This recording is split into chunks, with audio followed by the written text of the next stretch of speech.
এত গরমে বাজারে প্রচুর তরমুজের আনাগোনা, তাই ব্যবসায়ীরা বেশি দামে তরমুজ বিক্রি করবে বলে জমি থেকে ছোট কাঁচা তরমুজগুলো তুলে নিয়ে আসছে এবং কয়েক ঘন্টার মধ্যে কিভাবে পাকিয়ে দিচ্ছে সেটা আজ আমরা দেখব।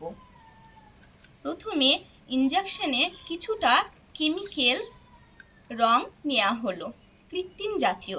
এই রংটি তরমুজের উপর প্রয়োগ করা হলো। তারপর কয়েক ঘন্টার মধ্যে তরমুজটির একটি সুন্দর কালার আসবে। দেখুন,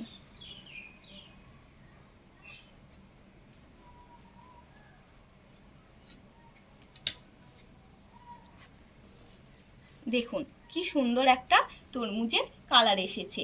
এই লোভ না সামলাতে পেরে ব্যবসায়ীরা বেশি দামে তরমুজ বিক্রি করছে বিভিন্ন কেমিক্যাল পদার্থ মিশে। আপনারা দেখলেন আজ তরমুজে কিভাবে বিভিন্ন কৃত্রিম জাতীয় রং পদার্থ মেশানোর ফলে তরমুজটি কয়েক ঘন্টা পর পেকে যাচ্ছে। এই তরমুজ দীর্ঘদিন খাওয়ার ফলে অনেক পেটের সমস্যা, এমনকি ক্যান্সারও হতে পারে। আপনারা যে নিয়মিত সকালে উঠে চা খান, সেই চায়ে বিভিন্ন ধরনের কৃত্রিম রং মেশানো থাকে, যার ফলে পেটের সমস্যা, এমনকি লিভারের সমস্যাও হতে পারে।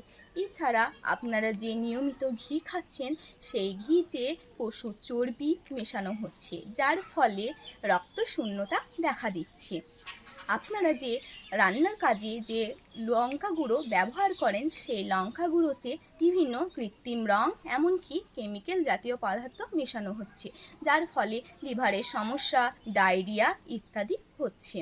আপনারা বাচ্চাদেরকে এইসব দুধের প্যাকেট দেন, সেই সব এই দুধের প্যাকেটে চক পাউডার, হাইড্রোজেন পারঅক্সাইড মেশানো হচ্ছে, যার ফলে হৃৎপিণ্ডজনিত সমস্যা, এমনকি ক্যান্সারও হতে পারে।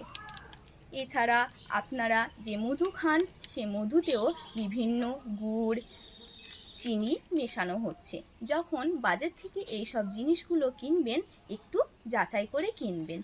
আর বিশ্ব স্বাস্থ্য দিবস খাদ্য 7 এপ্রিল পালিত হয়। ধন্যবাদ।